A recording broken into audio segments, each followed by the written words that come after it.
Here's a short video on how you can change the agent on deal for your applications. This feature is useful if you need to change the agent on deal to meet lender requirements, to assign applications to a different agent due to absences, or for marketing and CRM purposes. Changing the agent on deal is a two-step process. The first step involves adding them as a collaborator. Please watch our short video on how you can add a collaborator to a board, which will prepare you for the second step.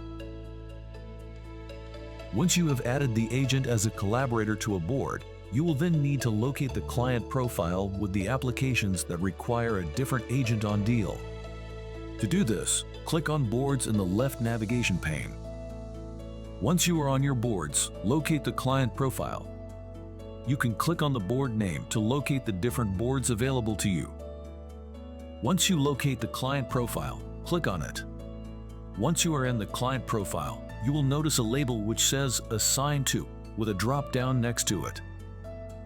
Click on the drop-down and select the collaborator that you need to assign as the agent on deal. You have now successfully changed the agent on deal. That's how you can change the agent on deal in Expert Pro.